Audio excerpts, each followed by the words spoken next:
राष्ट्रीय लोकदल और समाजवादी पार्टी के गठबंधन और आज हमारे जाट समाज की इज्जत के लिए आप सारे लोग जन सैलाब की तरह जो इकट्ठे हुए हो, मैं आप सब लोगों का बहुत बहुत शुक्रिया अदा करता हूं। ये चुनावी मीटिंग जिसके अध्यक्ष हमारे बुजुर्ग राजवीर मुनीम जी और यहां पर मंच पर तशरीफ फरमा सम्मानित गांवों के कई गांवों के प्रधान, मेरे बड़े भाई, छोटे भाई, नौजवान, पूर्व प्रधान, सम्मानित बीडीसी, सम्मानित नौजवान और साथ में आए हुए हमारे साथ हमारे यार दोस्त, सारे गांव के लोग, अध्यक्ष हमारे प्रधान जी बैठे, इनका तो नाम लीजिएगा पहली बार, हमारे अफगान प्रधान अकबरपुर। चुनाव का टाइम है, सब लोगों ने आपसे वोट की अपील की और यकीन भी दिलाया, लेकिन अब की बार हर गांव में जो ये जन सैलाब उमड़ रहा है, अब दिनेश प्रधान हमारे, इनका कहीं नाम नहीं लिया है, हमारे राकेश भाई के भाई है दोस्तपुर के जाटवा में से,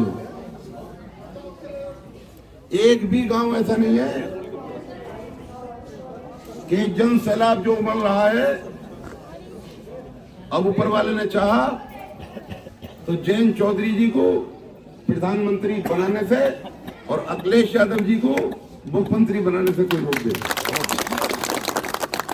और ये मैं इसलिए कह रहा हूं कि क्योंकि हम भी चुनाव 20 साल से लड़ रहे हैं, मैंने भी ऐसा 20 साल में कभी नहीं देखा कि कोई ऐसा गठबंधन बना हो ऐसे नेताओं के लिए या किसी विधायक के लिए या किसी मंत्री के लिए। छोटे छोटे गांवों में हजारों लोग इकट्ठे ना हो गए हो, और क्योंकि पहले ही कह रहे टाइम कम है, मैं बताना चाहता हूं कि क्यों हो रहा है। पहले मैं अपनी जाट बिरादरी के भाइयों को, नौजवानों को और बुजुर्गों को बताऊंगा कि ये इसलिए हो रहा है कि आप देख लो, 40 साल हुए हो या 30 साल, जब आप एक थे, आपने अपना प्रधानमंत्री बनाया जिनका नाम चौधरी चरण सिंह जी था, और वो खाली आपकी वोटों से नहीं बन गया था, वो बने थे सबकी वोटों से। लेकिन जब आप एक थे, आपकी ताकत एक थी, तो सारा मुसलमान, सारा दलित समाज, ब्राह्मण समाज और देश में जितने समाज हैं, सारे के सारे आपके साथ प्रधानमंत्री बनाने के लिए खड़े हो गए।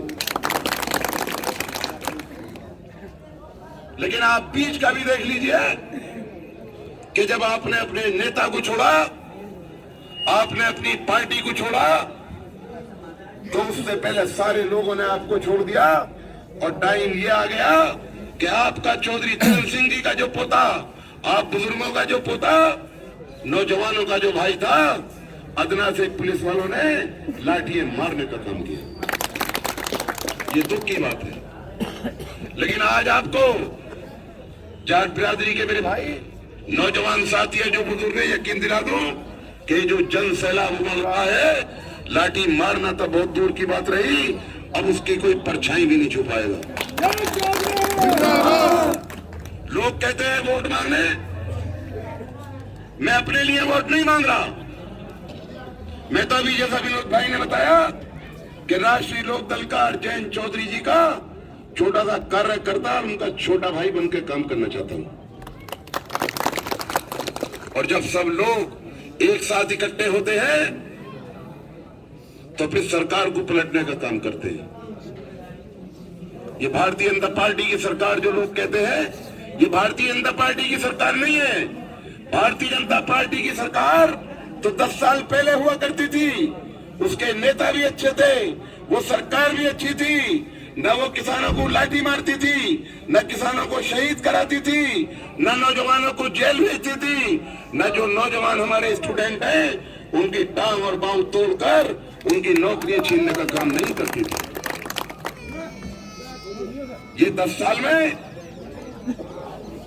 जो 8 साल से 2014 से लेकर आज तक ये जो सरकार चल रही है, ये तो भारतीय जनता पार्टी की नहीं, ये तो मोदी जी की और अमित शाह जी की सरकार है, जो गुजरात का पानी पी कर आए हुए हैं देश को बर्बाद करने के लिए, नौजवानों की नौकरी खत्म करने के लिए, कोरोना के नाम पर हमको बर्बाद करने के लिए, जीएसटी और नोटबंदी करके हमारे प्रदेश को और देश को बर्बाद करने का काम करने के लिए।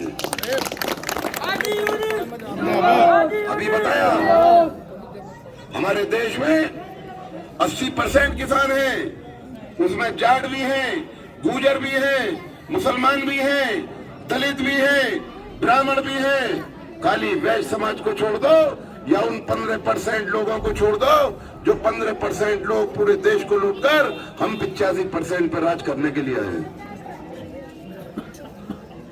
प्रदेश के मुख्यमंत्री जो 80 और 20 का नारा लगाते हैं, तो मैं उनको बता देना चाहता हूं 80 और 20 नहीं है, 85% हम हैं, 15% तुम हो।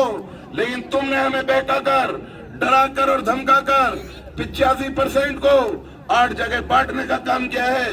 कभी जाति के नाम पर, कभी मजहब के नाम पर, कभी जाटों के नाम पर, कभी किसानों के नाम पर। वरना वो 15% जो है वो वही लोग हैं जिन्होंने 5 रुपए की टैबलेट कोरोना के जमाने में 50,000 रुपए की बेच दी। और वो वही लोग हैं कि देश के लाखों लोग मर गए और सिर्फ 150 रुपए की जो गैस बिका करती थी, लाखों रुपए ले लिए, वो उन्हीं 15% लोगों में आते हैं। वरना मैं बता देना चाहता हूं आपको कि पूरे देश में अगर आप डॉक्टर देखेंगे तो वही 15% वाले हैं, 90%। दवाइयों के स्टोर देखेंगे तो सारे हमारे वैश्य समाज के हैं। अगर दवाइयों की कंपनियां देखेंगे तो सारे गुजरात के लोगों की हैं।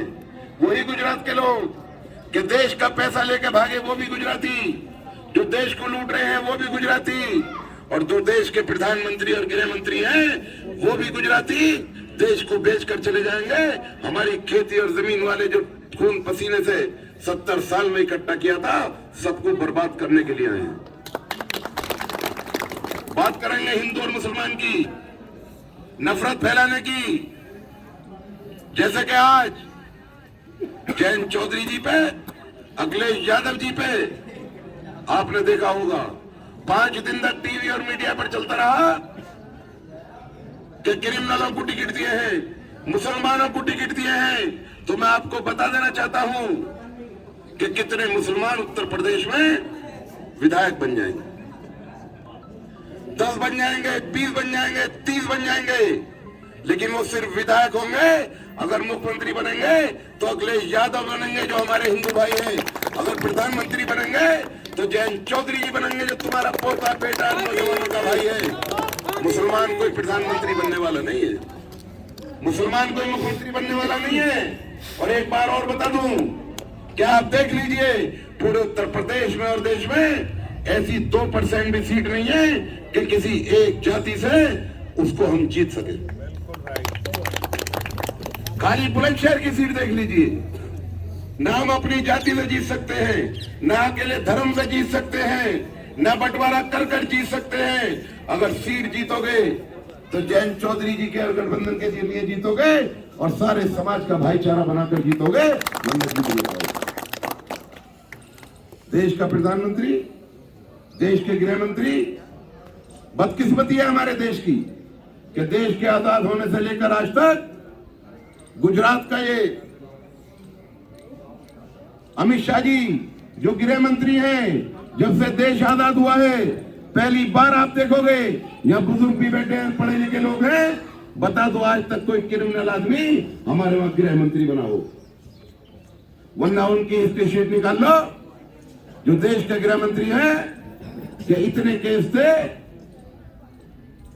कि अगर गृह मंत्री बनना तो दूर की बात, गली का मेंबर भी नहीं बनना चाहिए। अगर लूटने के लिए आए हैं तो आपको बता देना चाहता हूं, बड़े भाई मुस्तफा भाई भी आए हैं, मैं बहुत बहुत से मंजूर करता हूं। आप देख लीजिए जो 70 साल में हमारे किसानों ने, मजदूरों ने, व्यापारियों ने जो इकट्ठा किया था, उसका सबसे बड़ा पैसा पूंजी जो है वो बीसीसीआई पे होती है।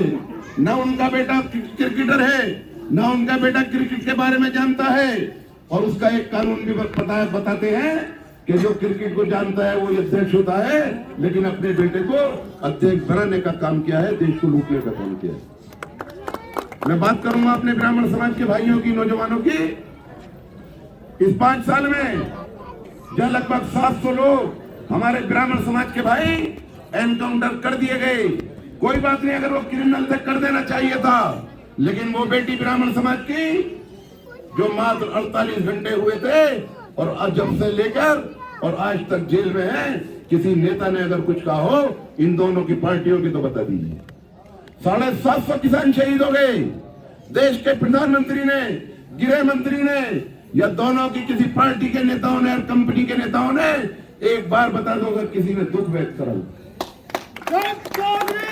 वो सिर्फ एक ही काम करते हैं, ये सिर्फ एक ही काम जानते हैं, भाईचारे को खत्म करना जानते हैं, भाईचारा तोड़ना चाहते हैं, बंटवारा करना चाहते हैं। जो देश में अंग्रेजों ने करा वही वाला काम चाहते हैं। 15% लोग 85% पे राज करना चाहते हैं।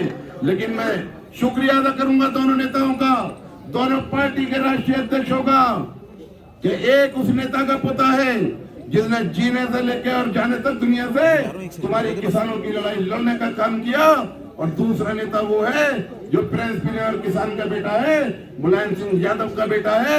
जैसा मैंने अभी बताया कि प्रधानमंत्री भी तुम्हारा बनेगा और मुख्यमंत्री भी तुम्हारा बनेगा, लेकिन बनेगा तभी कि आज जब गठबंधन बना है तो आज जाट समाज की मजबूती देखकर, एकता देखकर आज सारा मुस्लिम भाई भी मेरा तुम्हारे साथ है, और यही नहीं पूरे उत्तर प्रदेश में साथ है। आज गुर्जर समाज भी तुम्हारे साथ है, ब्राह्मण समाज भी तुम्हारे साथ है, लोधी समाज भी तुम्हारे साथ है, और ये जितना मेरा जाट समाज बेटा है ये भी तुम्हारे साथ है। और इसलिए है कि इनको पता है कि जिनके दादा ने देश में किसानों की और मजदूरों की और हर किसी की लड़ाई लड़ने का काम किया था, आज उसी पोते के लिए वोट मांगने आए हो, वो तुम्हारी सबकी लड़ाई लड़ने का काम करेगा। इसलिए ये बार बार पीछे से खेत रहे टाइम नहीं है। मैं एक ही बात कहूंगा, जो इन्होंने भाईचारा तोड़ा है हमें वो भाईचारा बनाना पड़ेगा। 30 साल पीछे लौटना पड़ेगा। चरण सिंह जी जैसे नेता को पैदा करना पड़ेगा, किरणपाल सिंह जैसे विधायक को पैदा करना पड़ेगा, किरणपाल सिंह जी बड़े भाई जैसे मंत्री को बनाना पड़ेगा। और मैं बात कहूं अपने दलित समाज के भाइयों की, ना वो पार्टी बुरी ना उसकी नेता बुरी थी। मैं भी 25 साल बहुजन समाज पार्टी में रहा हूं, 2 बार उससे विधायक भी रहा हूं, दूसरी बार ब्लॉक प्रमुख भी हूं, तुम्हारे क्षेत्र में भी प्रमुख है। आप देख लीजिए पिछले 5 साल में उसने कितने काम कराए होंगे, और मेरा ब्लॉक भी देख कर आओ, तुम्हारे विधायक से ज्यादा काम कराने का काम किया। मैं दलित समाज के भाइयों को कहना चाहूंगा, जो लड़ाई बहन कुमारी मायावती लड़ती थी, जैसे डरा कर और धमका कर सारी पार्टियों के नेताओं को, सारी पार्टियों को खत्म करने का इन 2 लोगों ने काम किया है, ऐसे ही हमारी बहन जी को भी डरा कर और धमका कर घर में बंद करने का काम किया है। अगर ये गठबंधन नहीं बनता, अगर इस गठबंधन में इतना शानदार तुम सब इकट्ठे नहीं होते, तो याद रखो जैसे सबको बांटकर खत्म किया है, अगर आप लोग अपने गठबंधन से हट गए, आपने भी गठबंधन को वोट नहीं दी, तो ना तुम अपनी बहुजन समाज पार्टी बचा पाओगे, न बहन कुमारी मायावती को बचा पाओगे। और ये बात मैं इसलिए कह रहा हूं कि बहुजन समाज पार्टी के हमारे बड़े बड़े नेता, बहुत बड़े बड़े हमारे कार्यकर्ता, पदाधिकारी, लगभग 70% इन दोनों लोगों ने साजिश कर बहुजन समाज पार्टी से बाहर करवाने का काम किया था। उसमें हमारे महेश आर्या जी और मुरादाबाद से रहे 3 बार हमारे सांसद जी वीर सिंह जी, और हमारे सुनील भाई जैसे और राजेंद्र भाई जैसे कम से कम 100 जिलाध्यक्ष ऐसे हैं जिन्हें साजिश कर बहुजन समाज पार्टी से बाहर निकलवाया। जब बहुजन समाज पार्टी में कार्यकर्ता नहीं रहेंगे, पदाधिकारी नहीं रहेंगे, जो 30-30 साल और 40-40 साल से थे, तो आप बताइए न पार्टी रहेगी न बहन जी बचेंगी। आपके और मेरे सामने एक ही विकल्प है, हम सब लोग मिलकर गठबंधन में आए, हम अपनी नेता को भी बचाने का काम करेंगे, अपने नेता के सहारे बचाने का काम करेंगे। जयंत चौधरी जी ने मुझसे वादा किया है, दलित समाज की जो लड़ाई बहन जी ने डर की वजह से बंद कर दी है, हम उसको लड़ाने का काम करेंगे। इसलिए मैं अपने सारे दलित भाइयों से भी कहना चाहूंगा, आज जब तुम्हारे साथ गठबंधन में सारा जाट समाज है, गुर्जर समाज है, लोधी समाज है, तो तुम्हें भी उस गठबंधन में आना पड़ेगा। तुम्हें भी सारे दलितों की लड़ाई लड़नी पड़ेगी, आरक्षण की लड़ाई लड़नी पड़ेगी, नौकरियों की लड़ाई लड़नी पड़ेगी, संविधान की लड़ाई लड़नी पड़ेगी। वरना मैं आपको बता दूं, मेरे मुस्लिम समाज पर न नौकरियां हैं, न आरक्षण है, न संविधान है। आपको बता देना चाहता हूं कि अगर ये सब कुछ खत्म हो गया तो जैसे हम हैं ऐसे ही कल को तुम हो जाओगे। इसलिए ये एहसान करा है प्रदेश की और देश की जनता पर दोनों नेताओं ने कि ऐसा गठबंधन बनाया कि पूरे प्रदेश में देख लीजिए, जहां मैंने अभी बताया कि जाता हूं मीटिंग करने के लिए और जब सैलाब होने लगा है, ऊपर वाले ने चाहा न कोई जीतने से रोकेगा और न हमारे नेताओं को प्रधानमंत्री और मुख्यमंत्री बनने से रोकेगा। मैं आपसे एक बार सिर्फ यही दरखास्त करते हुए कि एक एक वोट नल के सामने वाला बटन दबाकर न कहीं प्रत्याशी देखें, न कहीं जाति देखें, न कहीं धर्म देखें, सिर्फ एक चीज देखें। जैसे इन्होंने हमें 10 साल लूटा है खाली अपना निशान बताकर, ऐसे ही हमें भी ये कोशिश करनी पड़ेगी इन नौजवानों की नौकरियों के लिए, इन बुजुर्गों की मेहनत के लिए और सारे किसानों की और दलितों की और मजदूरों की लड़ाई लड़ने के लिए। अब कह दो जगह जगह और घर घर में अब एक ही निशान है। जहां समाजवादी पार्टी का निशान है वहां साइकिल है, लेकिन बहुजन समाज यहाँ पर बुलंदशहर में जो तुम्हारा निशान है वो हैंड पंप है। जयंत चौधरी जी की पार्टी का निशान है, चरण सिंह जी के पोते का निशान है। इसको भूल मत जाना। 10 तारीख को एक एक वोट नल के सामने वाला बटन दबाकर अपने नेता की, अपने भाई की मजबूत करने का काम करना। इसी के साथ मैं अपनी बात खत्म करता हूँ। जय भीम, जय भारत, खुदा हाफिज, जय समाजवाद, जय राष्ट्र।